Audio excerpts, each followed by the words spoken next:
सौती कहते हैं शौनक जी। तत्पश्चात श्री कृष्ण की जिह्वा के अग्रभाग से शुद्ध स्फटिक के समान उज्ज्वल वर्ण वाली एक मनोहारिणी देवी का प्रादुर्भाव हुआ, जो सफ़ेद साड़ी पहने हुए सब प्रकार के आभूषणों से विभूषित थीं और हाथ में जपमाला लिए हुए थीं। उन्हें सावित्री कहा गया है। साध्वी सावित्री ने सामने खड़ी हो हाथ जोड़कर भक्ति भाव से मस्तक झुकाकर सनातन परम ब्रह्म श्री कृष्ण का स्तवन आरंभ किया। सावित्री बोली, भगवान आप सबके बीज आदि कारण हैं, सनातन ब्रह्म ज्योति हैं, पर निर्विकार एवं निरंजन ब्रह्म हैं। आप श्याम सुंदर श्री कृष्ण को मैं नमस्कार करती हूँ। यूँ कहे मंद मंद मुस्कुराती हुई वेद माता सावित्री देवी श्री हरि को पुनः प्रणाम करके श्रेष्ठ रत्नमय सिंहासन पर आसीन हुई। तत्पश्चात परमात्मा श्री कृष्ण के मानस से एक पुरुष प्रकट हुआ, जो तपाए हुए स्वर्ण के समान कांतिमान था। वह 5 बाणों द्वारा समस्त कामियों के मन को मत डालता है, इसीलिए मनीषी पुरुष उसका नाम मन्मथ कहते हैं। उस कामदेव के वाम पार्श्व से एक श्रेष्ठ कामिनी उत्पन्न हुई, जो परम सुंदरी और सबके मन को मोह लेने वाली थी। मंद मंद मुस्कुराती हुई उस सती को देखकर समस्त प्राणियों के हृदय में रति हो गई, उसमें रति हो गई, इसीलिए मनीषी पुरुषों ने उसका नाम रति रख दिया। 5 बाण और पुष्पमय धनुष बाण धारण करने वाले कामदेव श्री हरि के सामने खड़े हो उनकी स्तुति करके आज्ञा पाकर रति के साथ रमणीय रत्नमय सिंहासन पर बैठे। मारण, स्तंभन, जृंभन, शोषण और उन्मादन ये कामदेव के 5 बाण हैं। उन्हीं को वे धारण करते हैं।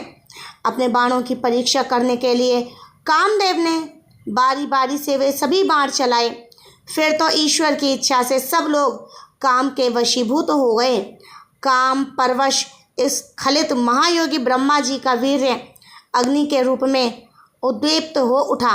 वे देवेश्वर अग्निदेव बड़ी बड़ी लपटें उठाते हुए करोड़ों तारों के समान विशाल रूप धारण करके प्रज्वलित होने लगे। उस अग्नि को बढ़ते देख श्री कृष्ण ने लीलापूर्वक जल की रचना की। वे अपने मुख से निश्वास वायु के साथ जल की एक एक बूंद गिराने लगे। मुख से निकले हुए उस बिंदु मात्र से जल ने संपूर्ण विश्व को आप्लावित कर दिया। उसके किंचित कण मात्र जल ने उस प्रज्वलित अग्नि को शांत कर दिया। तभी से जल के द्वारा आग बुझने लगी। तत्पश्चात वहाँ एक पुरुष का प्रादुर्भाव हुआ, जो उस अग्नि के अधिदेवता थे। फिर पूर्वोक्त जल से एक पुरुष का उत्थान हुआ, जिनका नाम वरुण हुआ। वे ही जल के अधिष्ठाता देवता और समस्त जल जंतुओं के स्वामी हैं। इसके बाद जब अग्निदेव के वाम पार्श्व से एक कन्या का आविर्भाव हुआ, उसका नाम स्वाहा था। मनीषी पुरुष उसे अग्नि की पत्नी कहते हैं। जलेश्वर वरुण के वाम पार्श्व से भी एक कन्या प्रकट हुई, जो वरुणानी के नाम से विख्यात थीं। वहीं वरुण की सती साध्वी प्रिया हुई।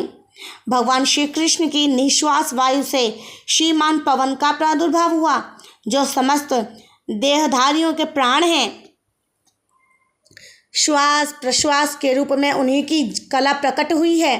वायुदेव के वाम पार्श्व से एक कन्या प्रकट हुई, जो वायुपत्नी वायवी कही गई हैं। श्री कृष्ण का शुक्र जल में गिरा। वह 1000 वर्ष के बाद एक अंडे के रूप में प्रकट हुआ।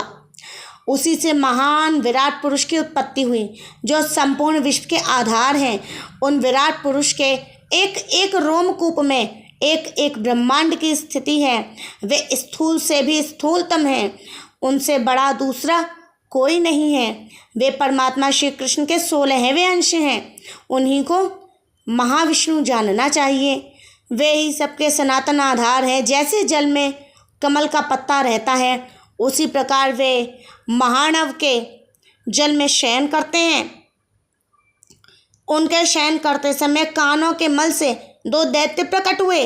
वे दोनों जल से उठकर ब्रह्मा जी को मार डालने के लिए उद्यत हो गए। तब भगवान नारायण ने उन दोनों को अपने जघन देश में सुलाकर चक्र से काट डाला। उन दोनों संपूर्ण मेरे से यह सारी पृथ्वी निर्मित हुई। जिससे इसका नाम मेदिनी हुआ। उसी पर संपूर्ण विश्व की स्थिति है। उसकी अधिष्ठात्री देवी का नाम वसुंधरा है।